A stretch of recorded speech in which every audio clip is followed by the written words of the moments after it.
అధ్యాయం 11వ వచనం.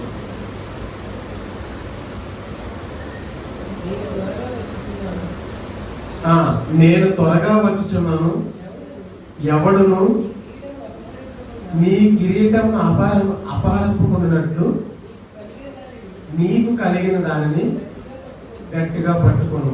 నేను చదువుతాను, నీకు కలిగిన దానిని గట్టిగా పట్టుకొను. ఇంకొక రెఫరెన్స్ చూపిస్తాను, సామెతలు 4:13వ వచనం. నీ ఉపదేశమును విడిచిపెట్టక దానిని గట్టిగా పట్టుకొను, అది నీకు జీవము గనుక దాన్ని పొంది ఉండుము. అంటే ఏంటంటే ఉపదేశాన్ని గట్టిగా పట్టుకోమంటున్నాడు, జీవ కిరీటం కాపాడుకోమంటున్నాడు, దాన్ని చాలా గట్టిగా పట్టుకోమంటున్నాడు. అంటే గట్టిగా పట్టుకోవడం ఏంటి, నార్మల్గా ఉండడం ఏంటి? ఉపదేశాన్ని గట్టిగా పట్టుకోవడం అంటే ఇప్పుడు ప్రభు చెప్తారు కదా, విత్తనాలు వచ్చిన రాతి నేల మీద పడింది, తర్వాత ముళ్ళ పొలంలో పడింది, తర్వాత మెత్తగా నేల మీద పడింది, ఇవన్నీ చెప్తాడు. అవన్నీ ఎందుకు చెప్తూ గట్టిగా పట్టుకోమంటాడంటే కలిగి ఉన్న దాన్ని మన ఆత్మీయ జీవితం కనుక గట్టిగా పట్టుకుంటే అది మనకి జీవాన్ని ఇస్తుంది, జీవ కిరీటాన్ని ఇస్తుంది. కిరీటాలు నాకు ఉంటే ఫస్ట్ జీవాన్ని ఇస్తుంది. ఎందుకంటే మనం చనిపోయిన తర్వాత ఈ ఆత్మ ఎక్కడికి వెళ్తే మన అందరికీ తెలుసు. ఆయన ఆల్రెడీ ఉతికారేశాడు అన్ని విషయాల్లో. చనిపోయిన తర్వాత పరలోకం ఉంటుంది, నరకం ఉంటుంది. 100కి 1% ఏదైనా మైనస్ ఉన్నా సరే ఖచ్చితంగా నరకం తీరిపోవాలి. ఉంటే ప్యూరిఫైగా పూర్తిగా దేవుళ్ళు ఉండిపోవాలి. అదే బైబిల్ అంతా చెప్తుంది అనమాట. బైబిల్ అంతా నువ్వు ఎంత తిరిగేసినా ఏది చేసినా ప్యూరిఫైగా ఏది చెప్తుందంటే 100కి 1% కూడా తగ్గండి, 100% అలా పూర్తిగా సంపూర్ణంగా నీ భక్తిని పరిపూర్ణంగా కొనసాగగలిగితేనే మనం పరలోకం చేర్చబడతాం. హల్లెలూయా. కలిగి ఉన్నదాన్ని గట్టిగా ఎందుకు పట్టుకోమంటుందంటే మనిషిలో కొన్ని లక్షణాలు అనేవి ఉంటాయి. మనిషిని చెడగొట్టే లక్షణాలు సాతాను కొన్ని విషయాలు చేస్తుంది. పడగొట్టే లక్షణాలు సాతాను కొన్ని విషయాల్లో చేస్తాడంటే ఎలా అంటే, నేను సాతాను సర్పం ద్వారా అవ్వను మోసగించిన ఉంటుంది ఆదికాండం 4:4. అంటే ఆ కాలంలో సర్పం నడిచేది, పాకేది, దానికి రెక్కలు ఉండేవి. ఇప్పుడు కూడా యూట్యూబ్లో కానీ మీరు క్రోమ్లో కానీ యూట్యూబ్లో కానీ సెర్చ్ చేయండి, తన పాదాల మీద నడిచేదాన్ని కానీ ఇప్పుడు కూడా పాము ఏదన్నా పుట్టినప్పుడు కానీ దానికి చిన్న చిన్న రెక్కలు ఉన్నట్టు కానీ యూట్యూబ్లో ఉంటుంది, క్రోమ్లో ఉంటుంది అన్నమాట. అలా సర్పము అప్పుతో మాట్లాడి ఒక రూపంగా ఉండి పాము సర్పంగా ఉండి మాట్లాడి మోసగించింది కాబట్టి అప్పని తను అలా పాపం చేసింది. అయితే ఇప్పుడు ప్రెసెంట్ సిచ్యువేషన్ ఏంటంటే డైరెక్ట్ గా సర్పంచ్ మాట్లాడితే మనం ఎవరు పడిపోతామా? మనకున్న బైబిల్ నాలెడ్జ్కి క్రైస్తవ జీవితానికి సాతాను వచ్చి మన పక్కన ఉంచుంటే నువ్వు అది చెయ్యి దేవదూతలకు అయిపోతావు అంటే మనం పడతామా? నువ్వు అది చెయ్యి ఎలా ఉంటున్నావు అంటే నువ్వు పడతావా? పడవు. సమస్య లేదు. ససేమని సాతాను డైరెక్ట్ గా వచ్చి నీ ముందుంటే అస్సలు పడవు. అదే సాతాను మనిషి ద్వారా ప్రేరేపిస్తే టెంప్ట్ అవుతాం, గ్యారంటీ టెంప్ట్ అవుతాం అన్నమాట. ఆ విషయాల మీద దేవుడు మనతో మాట్లాడుతున్నాడు. తమలో మంచి చిన్న ప్రార్థన చేసుకున్నామండి. వాక్యాన్ని విడిచిపెట్టకుండా దానిని గట్టిగా పట్టుకోమని దేవుడు మాట్లాడుతున్నాడు, గట్టిగా పట్టుకోమని. అయితే మనుషుల ద్వారా సాతాను మాట్లాడితే తాను ఎలా ఉంటాడు అన్నది కొన్ని విషయాలు చెప్తానండి. నిర్గమకాండం 32 అధ్యాయం మొదటి నుంచి చదువుతానండి. మోషే కొండకి తెక్కకుండా తడువు చేయటం ప్రజలు చూసినప్పుడు ఆ ప్రజలు అహరోను వద్దకు కూడి వచ్చి, లెమ్ము, మా ముందరు నడుచుటకు ఒక దేవతను మా కొరకు చేయము. First -point. ఐగుప్తుల నుండి మమ్మల్ని పంపించిన ఆ మోషే అనువాడు ఏమైనా మాకు తెలియదని అతనితో చెప్పారు. అందుకు అహరోను, నీ భార్యలకు, నీ కుమారులకు, నీ కుమార్తెలకు చెవులను ఉన్న బంగారు పోగులను తీసి నా యొద్దకు తిండని వారితో చెప్పగా. చాలండి, ఇక్కడ నుండి నేను చెప్తాను విషయం అంతానే. అంటే ప్రజలు ఏమని అడిగారంటే, మోషే, దేవుడు నడిపించిన మోషే ఏమయ్యాడో మాకు తెలియదు, నీవు మా కొరకు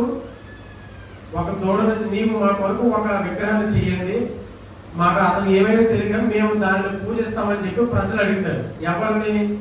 అహరోను అడుగుతారు. అంటే నేను షార్ట్ కట్ వెళ్ళిపోతాను, సరే పూర్తిగా చెప్తాను. ఎలా అంటే ఐగుప్తుల నుండి ఇశ్రాయేలు ప్రజలు, దేవుడు ప్రజలు వాళ్ళు ఐగుప్తులో చాలా హింసలు, ఇబ్బందులు, కష్టాలు పడతారు. మోషే తనను తీసుకురావడానికి మోషే నాలుక మాన అంటే నెత్తి గలవాడు కాబట్టి మోషేని దేవుడు ఏం చెప్తాడంటే నీ అన్నయ్య ఆహారం ఉన్నాడు కదా తనను వెంట పెట్టుకొని నా ప్రజలను నువ్వు తీసుకురాని చెప్తాడు. మోషే చిత్తం ప్రభు అంటాడు. అహరోను ద్వారా ఇశ్రాయేలు ప్రజలు తీసుకురావడానికి అహరోను మోషే కలిపి వెళ్తారు. ఫరోతో యుద్ధం చేస్తారు. చాలా సార్లు తెగుళ్ళు వస్తాయి, వాళ్ళ తొలిచూలు పిల్లలు చనిపోతారు, వాళ్ళ పశువులు చనిపోతాయి.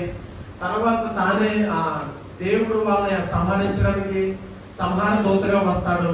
తెగుళ్ళు వస్తాయి, మిడతలు వస్తాయి, అనేక రకమైన జబ్బులు వస్తాయి. ఇవన్నీ శ్రమలు, ఇబ్బందులు ఇవన్నీ పెట్టి దేవుడు తన ప్రజలను అరణ్యంలోంచి బయటికి తీసుకొస్తాడు. ఎవరి ద్వారా? మోషే ద్వారా. మోషేకి సహాయకుడు ఎవడు? అహరోను. మోషేకి సహాయకుడు ఎవడు? అహరోను. అంతేగా, తెలుసు కదా మీకు అందరికీ. మోషే అహరోను హెల్ప్ తీసుకుంటాడు, దేవుడు అహరోనుకి హెల్ప్ చేస్తాడు, దేవుడు అహరోను సహాయం ద్వారా మోషే ద్వారా హెల్ప్ చేస్తాడు, తెలుసు కదా. అయితే తీసుకుంటాడు. తీసుకుని తన ప్రజలు వెంట పెట్టుకుని వెళ్ళిన తర్వాత అరణ్యంలో కూడా మోషే చాలా సార్లు ఇబ్బంది పడుతున్నా ప్రజలను నాయకుడిగా నడిపిస్తాడు. మోషే నాయకుడిగా నడిపిస్తాడు. నడిపించిన తర్వాత అరణ్యంలో కొన్ని ఇబ్బందులు పడతారు. నువ్వు మమ్మల్ని ఐగుప్తులోంచి ఇక్కడ తీసుకొచ్చింది ఎక్కడ చంపడానికైనా అని చాలా ప్రశ్నలు వేస్తారు ప్రజలు. అయినా మోషే భరిస్తాడు, సహిస్తాడు. తర్వాత కొంతకాలం వెళ్ళిన తర్వాత మాకు నీళ్లు లేవు అని అడిగితే నీళ్లు ఇవ్వడానికి మోషే దేవుడి ద్వారా మాట్లాడతాడు. అక్కడ నీళ్లు వస్తాయి, చేదును ద్రాక్ష రసంగా మారుస్తాడు. అది చేదు కూడా నీళ్లు అంటే మధురంగా మారుస్తాడు. అద్భుతాలు చేస్తాడు, సూచిక్రియలు చేస్తాడు. ఆకలిగా ఉన్నదంటే మన్నాను పంపిస్తాడు. మాకు చికెన్ లేదు, ఇదే వెజిటేరియన్ తో మేము తినలేక చచ్చిపోతున్నాం అంటే కూరలు పంపిస్తాడు, అంటే చికెన్. పక్షులను పంపిస్తాడు తినడానికి. ఇన్ని చేసిన దేవుణ్ణి, ఇన్ని చేసిన ఒక దేవుడు చేసిన కార్యాలన్నింటినీ వీళ్ళు మర్చిపోయి ఏమంటారంటే మమ్మల్ని అరణ్యంలోనికి నడిపించిన మోషే ఏమయ్యాడో మాకు తెలియదు కాబట్టి నీవు ఒక దూడ చెయ్యని అహరోను అంటే అహరోను వెంటనే ఏమంటాడో తెలుసా? మీ భార్యలకు, మీ భార్య పిల్లలకు ఏదైతే చెవులకు పోగులు ఉన్నాయో వాటిని తీసుకురండి, నేను చేస్తానంటాడు. ఎలాంటి వాడిని అహరోను? స్వయంగా దేవుడు మాటలు విన్నవాడు అహరోను. స్వయంగా దేవుడి దగ్గర నుంచి ఆజ్ఞ తీసుకుని వెళ్ళి యుద్ధం చేసి వాళ్ళందరినీ తీసుకుని రావడానికి మోస్ట్ పర్సన్ లో ఒక వ్యక్తిగా ఉన్నవాడు అహరోను. అలాంటి అహరోను ఏం చెప్తున్నాడు? మీరు వెళ్ళి మీ చెవులుకున్న పోగులు బంగారాన్ని తీసుకెళ్ళి నేను ఒక దాన్ని తయారు చేస్తాను అంటున్నాడు. అంటే దానికి అర్థం ఏంటి? సాతాను వాడుకొని ఒక ట్రిక్ లో వలలో పడ్డాడు. తన లోపల దాగి ఉన్న విషయాల్లో తన లోపల అంటే ఐగుప్తులో చూశాడు. విగ్రహాలు ఎలా ఉంటాయో చూశాడు, వాటిని ఎలా పూజిస్తారో చూశాడు, ఆ దూడలు ఎలా పూజిస్తారో చూశాడు. ఎవరు? అహరోను. కొన్ని చెప్తా ఉంటే నాకు మీకు అర్థమవుతుందో నాకు అర్థమవుతుంది, ఓకేనా? అయితే అహరోను చూసిన అన్నప్పుడు మీరు తీసుకురండి, నేను తయారు చేస్తాను అంటాడు. చూసుకురండి, తయారు చేస్తాను అన్నం ఎందుకు? ప్రజలారా, ఇప్పుడు వరకు దేవుడే కదా మనల్ని తీసుకుని వచ్చాడు, యెహోవాయే కదా మనల్ని అరణ్యంలో తీసుకొచ్చాడు. వాళ్ళ రథాల వెంబడి మీదకి వస్తుంటే సముద్రాన్ని పాయలుగా తీసుకొచ్చి మన దేవుడు నడిపించాడు కదా. ఆ దేవుడు మీరు నమ్మకంగా దూరణ చేయమంటారు ఏంటి అని అడగొచ్చు కదా అహరోను. ఎందుకు అడగలేదు? ఆ టైంలో దేవుడు తీసుకొచ్చిన తర్వాత ఇలా మన్నాను నీకు ఇచ్చాడు కదా, మన్నాను ఇచ్చిన తర్వాత ఒకవేళ కూర్చుకోవద్దు అన్నాడు. మరుసటి రోజున కావాలన్నప్పుడు ముందు రోజున కూర్చుకోమన్నాడు. ఇలాంటి అద్భుతాలు చేశాడు. అంటే శనివారం నాడు వీళ్ళు ఏది చేయకూడదు, ఇశ్రాయేలీయులు కదా, శనివారం విశ్రాంతి ఏది చేయకూడదు. ముందు రోజు కూర్చోమంటాడు. ముందు రోజు కూర్చుకున్నప్పుడు మన్నా గంపలుగా అంటే 2 డేస్ కొంచెం ఒక్కొక్క వ్యక్తికి కూర్చుకున్నప్పుడు పాడవదు. అలాంటి అద్భుతం చేస్తాడు, పాడవదు. అదే మిగతా రోజుల్లో రేపటి కోసం కూర్చుకున్నప్పుడు ఆ మన్నా పురుగులు పడుతుంది మన్నా. అలాంటి అద్భుత కార్యాలు దేవుడు చేసిన అప్పుడు దేవుడు స్వయంగా చూస్తున్న అహరోను, మోషే చూస్తున్నాడు, అహరోను చూస్తున్నాడు. అలాంటి స్వయంగా అద్భుత కార్యాలను అహరోను చూస్తూ ఉంటుండగా మీరు మాకు ఒక దూడ చేయండి, మోషే ఏమైనా మాకు తెలియదు అంటే సరే తీసుకురండి చేసేద్దాం, ఆ దూడను తీసుకురండి చేసేద్దాం. ఎందుకంతలా దిగజారిపోవడానికి కారణం? సులువుగా చిక్కులు పెట్టు సాతాను వల్ల పడుట చాలా అరుదు, చాలా. కానీ వాడికి ఒక పేరు ఉంది, సులువుగా చిక్కులు పెడతాడు సాతాను. చాలా సులువుగా. ఎలా ఉన్నదంటే ఇప్పుడు మనం 21 రోజులు ఫాస్టింగ్ ఉన్నాం కదా.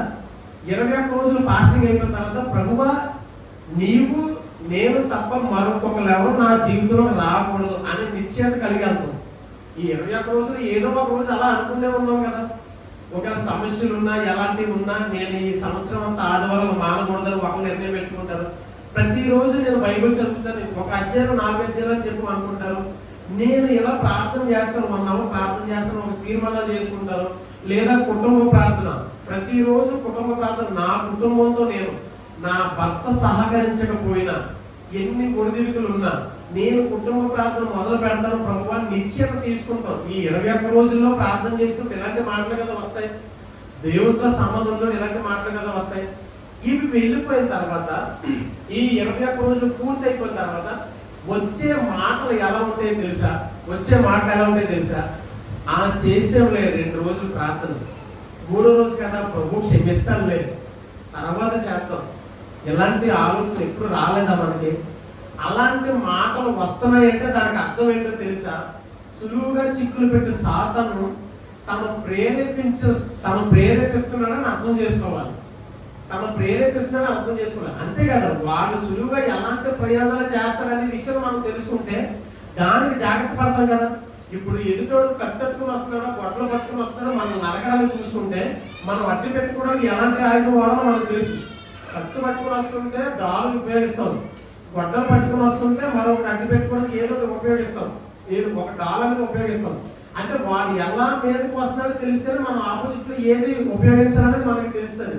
సో వాడు సింపుల్ గా ఏమన్నాడంటే, మోసే నాకు ఏమయ్యాడో తెలియదు, నీవు మాకు ఒకటి తయారు చెయ్యి అంటే లోపల. అంటే నీ భక్తి జీవితంలో కొనసాగించడానికి ఫాస్టింగ్ ప్రేయర్స్ లోనే కాదు, నీ భక్తి జీవితాన్ని కొనసాగించడానికి ఇది పూర్తయిపోయిన తర్వాత అనేక రకాలైన శోధనలు వస్తాయి. నీ ఉద్యోగం విషయంలో కావచ్చు, లేదంటే నీవు సరదాగా నీ ఫ్రెండ్స్ మధ్యకి వెళ్ళినప్పుడు పర్లేదు బాగానే ఉన్నాను కదా, వాళ్ళు ఏది మాట్లాడినా నేను సింపుల్ గానే తీసుకుంటా, లైట్ తీసుకుంటాను, ఏదన్నా నువ్వు అనుకుంటావా? నీ ఫ్రెండ్స్ మధ్యకి వెళ్ళిన తర్వాత నీ మైండ్ చేంజ్ అయిపోతుంది. 10 మంది ఒక ఫ్రెండ్స్ ఆత్మీయులు ఉన్న దగ్గర ఒక చెడ్డవాడు ఉన్న మార్చక అవుతుంది. కానీ 2 దుష్టులు ఉన్న వారి మధ్యన నీవు కనుక వెళ్ళావంటే ఖచ్చితంగా 1 రోజు 2వ రోజు అంతే కథం, 2వ రోజు అంతే నీ పని ఫినిష్ అయిపోయినట్టే. ఎలాగంటే చిన్న మాట వస్తుంది, ఏరా ఆ రోజులే బాగున్నాయి కదా, నువ్వు ఎలా మాకు దూరం అయిపోయావు కానీ ఆ రోజే బాగున్నాయి కదా. అవును కదా, నిజమే, చాలా మాట చాలు. ఇది నిజమా అనే మాట ఎప్పుడైతే తన మదిలో పడిందో చూడటానికి రమ్యంగా కనపడదు. అప్పుడు వరకు నార్మల్ గానే కనపడదు. అదే చెట్టు, అదే పళ్ళు, అదే తెలివితేటలిచ్చే వృక్షం అదే ఉన్నది. ఇది నిజమా, ఇది చనిపోతా ఇలా అనేసరికి చూడటానికి రమ్యంగా కనపడ్డదంట. వేసిన దగ్గర నుంచి అప్పటి వరకు కనపడలేదు. రమ్యంగా ఎలా కనపడింది? మైండ్, తన మైండ్ లో పెట్టే ఆలోచన, మనిషి యొక్క నాడి సాతానికి బాగా తెలుసు. ఒక వ్యక్తిని ఎలా పడగొట్టాలో వాడి నాడి బాగా తెలుసు.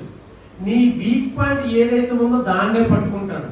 నీవు సెల్ ఫోన్ లో ఉన్నావా, యూట్యూబ్ ఓపెన్ చేస్తావా, ఓన్లీ షార్ట్లు చూడాలని నువ్వు అనుకుంటావు, షార్ట్ వీడియో చూడాలని నువ్వు అనుకుంటావు.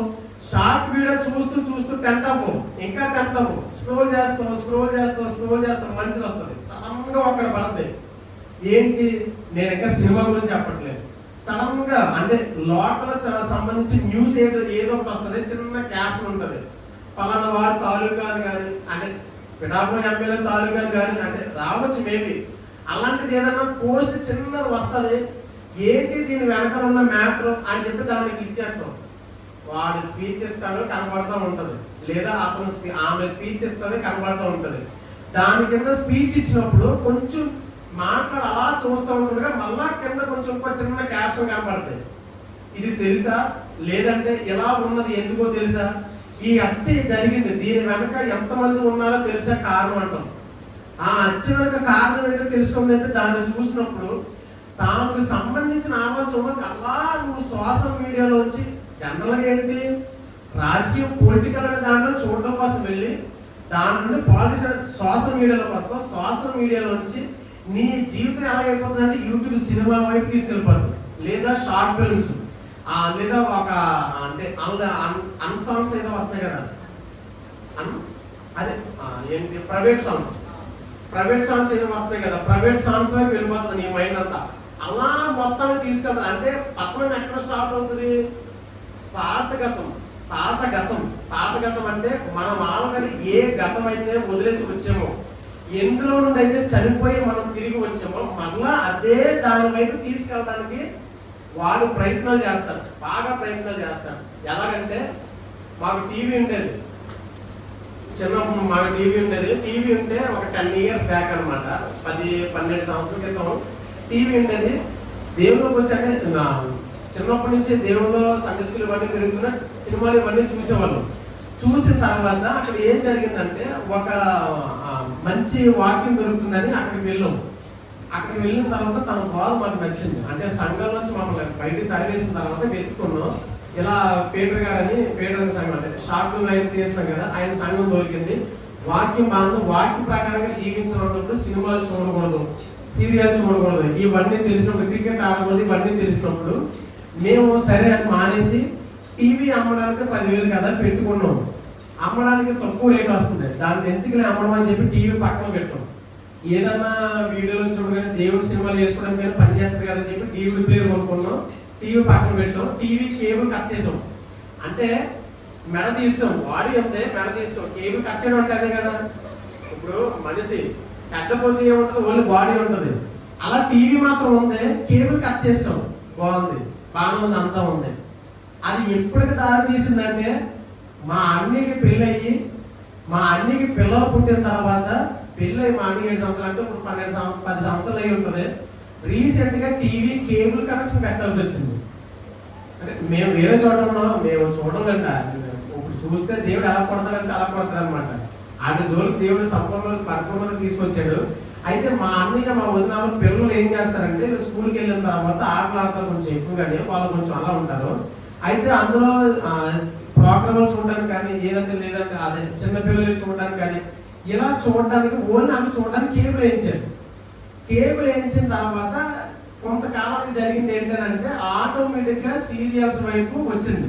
ఫస్ట్ ఏమనుకున్నారు, కట్టలు వేసిపోయింది, కేబుల్ పోయింది. 10 సంవత్సరాల తర్వాత కేబుల్ వచ్చింది. అహరం కూడా ఐగుప్తులో బాగానే ఉన్నాడు అంతవరకు, దేవుడు మాట్లాడి తీసుకొచ్చేంత వరకు బాగానే ఉన్నాడు. ప్రజలు మోసే ఏమైనా తెలియలేదు, మాకు ఒక దాన్ని చేయాలంటే తీసుకొచ్చాడు, రండి మీ దగ్గర ఏదైతే ఉందో అది తీసుకొచ్చాను నేను చేస్తాను అంటే ఏంటి, తన మనసులో ఏదైతే ఉందో మనసు మీద కొట్టినప్పుడు, సాతాను ఆ మనసు మీద కొట్టినప్పుడు దానికి అట్రాక్ట్ అయ్యి నేను వీళ్ళందరి ముందు ఒక దాన్ని చేస్తే తయారు చేసిన నేను కదా అంటే వాళ్ళందరూ నేను కదా తయారు చేసిన పొగుడుదామనే థాట్లోకి ఆహారం వెళ్ళి దాన్ని అలా చేశాడు.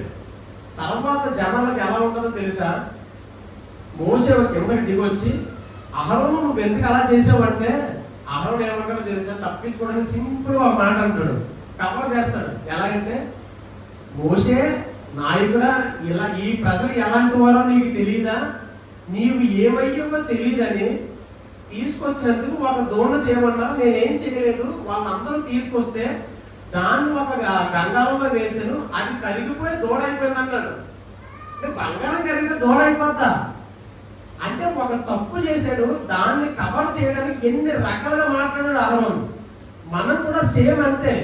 ఆదాము కూడా చూడండి, ఇప్పుడు దేవుడు వచ్చి ఆదాము నువ్వు ఎందుకు చేసిన ఈ తప్పు అని అడిగితే, నేనేం చేయలేదు ప్రభువా, నీవు ఇచ్చిన ఈ అప్ప వల్లనే నేను ఇలా తప్పు జరిగింది కానీ నా అంతటా నేను చేయలేదు అంటాడు. కారణం ఏంటి, డైరెక్ట్ గా ఒప్పేసుకుంటే ఎలా ఉంటుంది క్షమాపణ, ప్రభువా తప్పు మా వల్ల జరిగింది మమ్మల్ని క్షమించంటే ఒక రకంగా ఉండేది.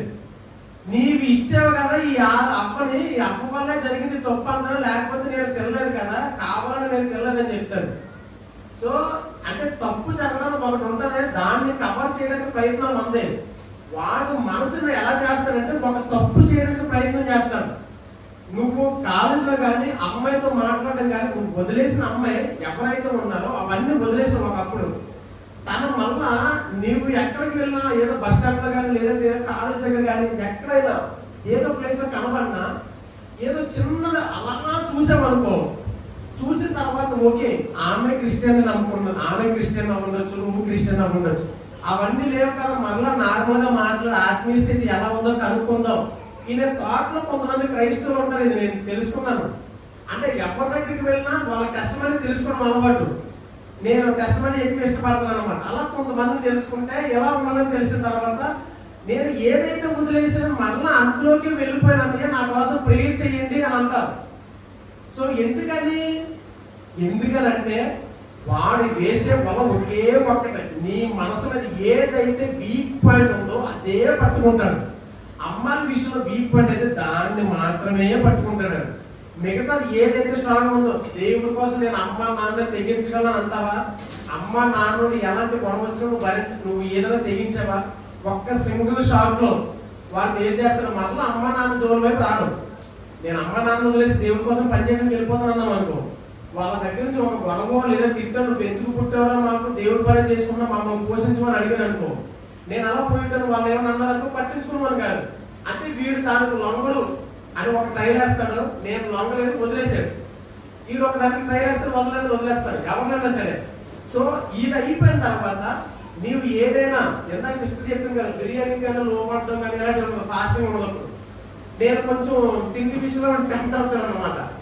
సో అలాంటి విషయాల్లో ఫాస్టింగ్ ఉందాం అన్నప్పుడు సడన్ గా ఏదైనా వచ్చిన ఊరికినే టెంప్ట్ అయిపోతాను అనమాట. ఏదైనా వచ్చిన ఊరికినే తిండి విషయంలో అలా టెంప్ట్ అయిపోవడానికి అడు అంటే దేవుడి గురించి ఎంత పెద్ద రిస్క్ చేయడానికి ఇష్టపడే నేను చిన్న తిండి విషయంలో, అంటే బిర్యానీ ఏదైనా ఒక ఐటమ్ విషయంలో, ఫ్రై బిట్ కానీ ఏదైనా ఒక ఐటమ్ విషయంలో టెంప్ట్ అవుతున్నాడు. దానికి కారణం ఏంటి?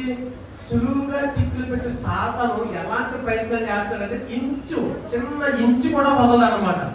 అంటే మన బాడీ అంతటి మీద వాడు స్కాన్ చేస్తాడు. వాడి స్కానింగ్ ఏంటంటే చిన్న మైనస్ ఏదైనా దొరికిందంటే దాన్ని పట్టుకుని సాతాను లాగడానికి ప్రయత్నిస్తాడు. ఈ అంత్య దినాల్లో ఉన్నాం మనం. వాడి ప్రయత్నాలు వాడు చేస్తాడు, వాడు ఎంత చేసినా చేయలేములే అని అనుకున్నావా? అలా అనుకుంటే ఎప్పటికీ నీకు మనం జీవకిరీటాన్ని పొందుకోలేము. ఎప్పటికీ జీవకిరీటాన్ని పొందుకోలేము. దేవుడి ఆత్మ సహాయం లేకుండా వాడిని ఎదిరించడం అనేది అసాధ్యం. వాడు మన మీద బలవంతుడే, కానీ మనలో ఉన్నవాడు వానికంటే బలవంతుడు. హల్లెలూయా. మనలో ఉన్నవాడు వానికంటే బలవంతుడు కంటే మనలో ఉన్నవాడు మనం నమ్ముకుని మనలో ఉన్నవాడితో మనం అన్ని సహవాసం ఎక్కువగా చేస్తే మనలో ఉన్నవాడు ఏంటి? పరిశుద్ధాత్మ. అంటే తరచు నీకు ఏదన్నా గ్యాప్, చిన్న గ్యాప్, దేవుడితో గ్యాప్ అనిపిస్తుందా? నువ్వు వాకరించి ప్రేయర్ చేసుకోలేకపోతున్నావా? వెంటనే ఆత్మీయులు ఎవరన్నా ఉంటే, అంటే నీ ఫ్రెండ్స్, నీ చర్చిలో వాళ్ళు ఎవరన్నా ఉంటే నువ్వు ఫోన్ చేసి ఎక్కడ ఉన్నావు ఏంటని కనుక్కోవడం, లేదు జస్ట్ అలా ప్రేయర్ చేసుకుందాం. ఒకవేళ వాళ్ళు చర్చికి రావడానికి అవకాశం లేదు, వీలు లేదని అనుకుంటే ఫోన్లోనే ఒక 5 నిమిషాలు అలా ప్రేయర్ చేసుకుందామని కానీ, లేదంటే ఒక పాట పాడుకుందామని కానీ, అలా ఏదైనా ఉంటే మళ్ళా దేవుడికి అన్నీ. అంటే నీ థాట్స్ ఎలా ఉండాలంటే సాతానికి అవకాశం ఇచ్చే విధంగా లేకుండా నీవు పెంచుకోవాలి. నీ హృదయం సాతానికి అవకాశం ఇచ్చే విధంగా ఉండకుండా నీవు మౌలు చేసుకోవాలి. ఆ చుట్టూ ప్రహారీ కూడా నీవు కట్టుకోవాలి. నీ ఎంత నువ్వు కట్టుకుంటేనే ఏంటి? ఇప్పుడు 21 రోజులు ఫాస్టింగ్ ఉన్నావు. ఇందులో ఎంతవరకు తమ ఆత్మీయ జీవితాన్ని కట్టుకున్నారు? 21 రోజుల్లో ఎంతో కొంత ఆత్మీయ జీవితాన్ని కట్టుకున్నారు కదా. ఎలాగంటే ఫాస్టింగ్ ఉంటే ఇంకేముంటుంది? ప్రభా నీకు తప్ప ఎవరున్నారు? నీ కోసం ఉపవాసం ఉంటే మా జీవితం ఆత్మీయంగా ఉండడానికి, మా కుటుంబం బాగోడానికి, మా సమస్యలన్నీ కొట్టేయడానికి ఇవన్నీ అనుకుంటాం. ఇదే సమస్యలు మనం భోజనం చేసిన తర్వాత ఎలా ఉంటుందంటే బాడీ అంతా ఫ్రీ అవుతుంది. పేగుల్లో ఫుడ్ అనడం వల్ల వాటికి ఎనర్జీ వచ్చి బాడీలో నాకు కొంచెం బలం ఉంది కదా, నేను ఏదైనా చేయగలను అనే కొన్ని ఫీలింగ్స్ మొదలవుతాయి. దానివల్ల ఏంటంటే మనం జీవించగలం కదా అని అనుకుంటాం. అదే మనకి కనుక ఆకలి అనేది ఉన్నదనుకో, ఆ ఆకలి వేసినప్పుడు ఏమీ లేదు, నేను ఏమీ లేదు కదా, అప్పుడు మనకు సృష్టికర్త గుర్తొస్తాడు, మన దేవుడు మనకు గుర్తొస్తాడు. అందుకే మనం ఫాస్టింగ్ ఉన్నప్పుడు దేవుడికి త్వరగా అటాచ్ అవ్వడానికి అవకాశం ఉంటుంది. అవునా? మనకు దేవుడికి త్వరగా అటాచ్ అవ్వడానికి అవకాశం ఉంటుంది. దానివల్లే అదే కారణం. మనం ఇన్స్టాగ్రామ్ లో పోస్టులు చూస్తాం, ఒక మంచి విషయం పోస్ట్ చేస్తాం. నువ్వు ఇన్స్టాగ్రామ్ ఎంతవరకు వాడాలంటే నువ్వు ఒక పోస్ట్ పెడితే ఆ పోస్ట్ ఎంతమందికి షేర్ చేయాలి అంతమందికి షేర్ చేసి, దాంట్లో స్టేటస్ ఏమైనా పెడతావా? పెట్టు, వెంటనే బయటకు వచ్చేయి. వేరే వాళ్ళు పెట్టింది కానీ లేదని చూడటం కానీ అది మంచి విషయం అయితే చూడు అని నేను చూడొద్దు అని నేను అనట్లేదు. కానీ నువ్వు చూసిన తర్వాత వాడు సాతాను మైండ్కి అప్పగించుకోకుండా నీ మనసును గట్టిగా పట్టుకో. నీ మనసును గట్టిగా పట్టుకుంటే అప్పుడు జీవకిరీటం అనేది మనకు వస్తుంది. లేదంటే జీవకిరీటం జారిపోతుంది కదా. అంతే కదండి. ఇప్పుడు నీకున్నదాన్ని గట్టిగా పట్టుకోమంటే అర్థం ఏంటి? వాడు చాలా దగ్గరగా ఉన్నాడు, నిన్ను టెంప్టేషన్ చేస్తున్నానే కదా అర్థం. అది ఫేస్బుక్ కావాలి, యూట్యూబ్ అవ్వాలి, ఇన్స్టాగ్రామ్ అవ్వాలి, మెసెంజర్ అవ్వాలి, ఏదైనా సరే. అంటే ఇవన్నీ జనరేషన్ మారిపోతే ఇప్పుడు ఎలా ఉన్నదంటే జనరేషన్ 1 మంత్ బ్యాక్ జరిగింది ఒక 10 సంవత్సరాల క్రితం జనరేషన్ కింద ఉంది. అంటే లోకం ప్రపంచంలో చాలా అప్డేటెడ్ గా ఉంది అనమాట. చాలా అప్డేటెడ్ గా ఉంది. ఏదైనా అవసరాలు ఏదైనా సరే మనకి చాలా అనుకూలంగా వెంటనే జరిగిపోవడం. ఏదైనా ఫుడ్ కావాలంటే ఇది వరకు ఎక్కడికి వెళ్ళి తెచ్చుకోవాలి, ఇప్పుడైతే ఆన్లైన్ ఆర్డర్ చేసుకుంటూ వచ్చేస్తుంది. ఎందుకని జనరేషన్ మారింది, చాలా అప్డేట్ అయిపోయి, కాబట్టి అన్ని అవైలబుల్ గా ఉన్నాయి. ఇక్కడ నుంచి పలానా చోటుకి వెళ్ళాలి, ఇక్కడ నుంచి వేరే చోటుకి వెళ్ళాలి, నడిచి వెళ్ళాలి, లేకపోతే బైక్ మీద వెళ్ళాలి, లేకపోతే సైకిల్ మీద వెళ్ళాలి. ఇప్పుడు అలా కాదు, ర్యాపిడో లేదంటే ఊబర్ ఈ బుక్ చేసుకుని లేదు, వాళ్ళ క్యాబ్ లేదా బుక్ చేసుకుంటూ వెళ్ళిపోతారు. ఎందుకని జనరేషన్ మారింది, అప్డేట్ అయ్యింది. దానికి తగినట్టుగా మన ఆత్మీయ జీవితాన్ని కట్టుకోవాలంటే ఇప్పుడున్న జనరేషన్ లో స్పిరిట్ అంటే పరిశుద్ధాత్మ దేవుడి సహాయం ఖచ్చితంగా మన అందరికి అవసరమై ఉండాలి. హల్లెలూయా. ఆత్మను పొందుకున్న మనం దాన్ని కొనసాగించడంలో, దాన్ని కాపాడడంలో చాలా గట్టిగా పట్టుకోవాలి. దాని అంటే కమ్యూనికేషన్ ఎక్కువ ఉండాలి దేవుడితో. నేను ఎక్కడికి వెళ్ళినా ఏది చేసినా, ప్రభువా నేను వెళ్తున్నా, నువ్వు నాతో రా. ప్రభువా నేను పలానా చోట వ్యక్తితో మాట్లాడుతాను, నువ్వు నా పక్కన ఉండు అన్నాను చేయడానికి అవకాశం ఉంటుందా? సాతాను అలాంటి మనసులో ప్రేరేపించడానికి అవకాశం ఉంటుందా? నీవు మాట్లాడినప్పుడల్లా ప్రభువా నీకు స్తోత్రం అని చెప్పు. నీవు ఏదైనా బయట నుండి లోపలికి వచ్చినప్పుడు ప్రభువా నువ్వు క్షేమంగా తీసుకొచ్చినందుకు నీకు స్తోత్రం అని చెప్పు. లేదా నేను ఏదైనా సమస్యలు ఉన్నప్పుడు దేవా నేను ఎలాంటి పరిస్థితుల్లో ఉన్నానయ్యా, ఇప్పుడు ఏం చేయాలో తెలియట్లేదయ్యా, నాకు సహాయం చేయని చెప్పు. ఇవన్నీ మనం అనిపించిన వాళ్ళమే, అవునా కదండి? స్టార్టింగ్ మన జీవితంలో వచ్చినప్పుడు ఇవన్నీ మనం అనిపించిన వాళ్ళే. ఇప్పుడు ఎందుకు అనిపించట్లేదు అవి? ఎందుకంటే మనం బంగారాలో ముక్కులకి పోగులు ఉన్నాయన్నీ తీసి దూరం తయారు చేసుకుంటున్నాం, అవునా కదా?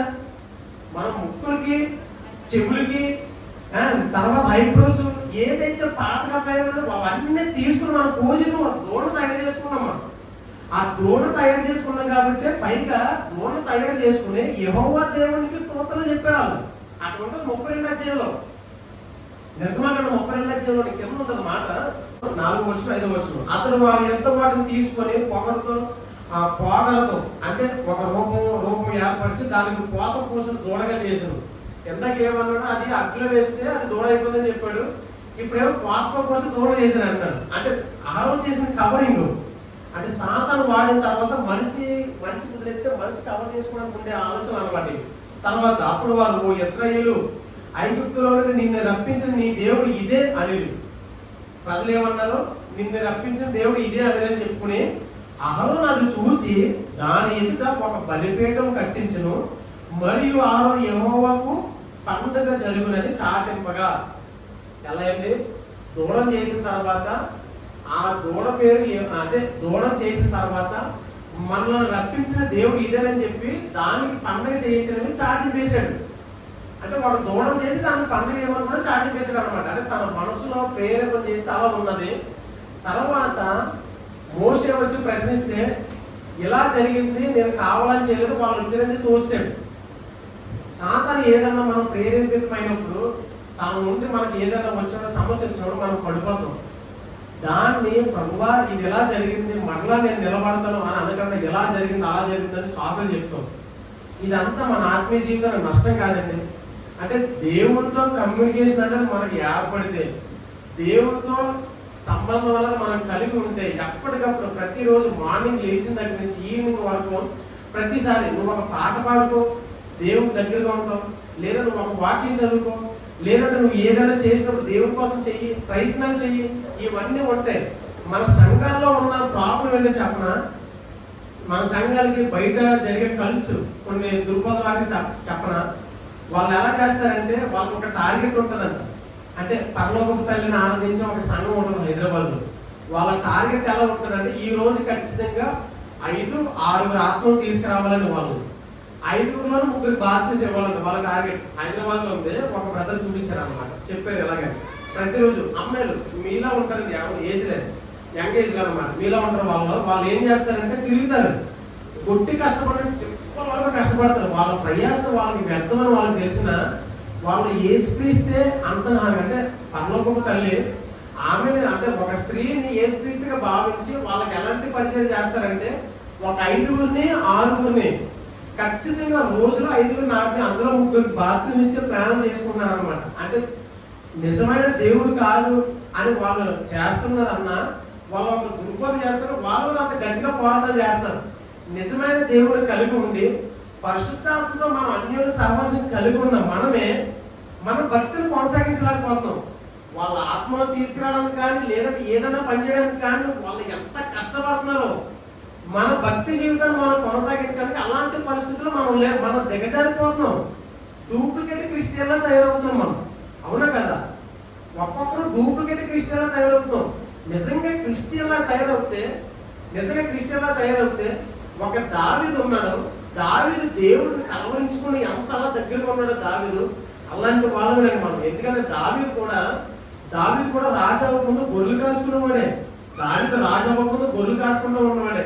ఇప్పుడు మనం ఏదైనా గొర్రెలు కాసుకునే వాళ్ళు ఎవరైనా చూసామనుకో, ఇలాంటి వాడు దావీదుని ఎన్నుకున్నామని మనం అనుకుంటాం.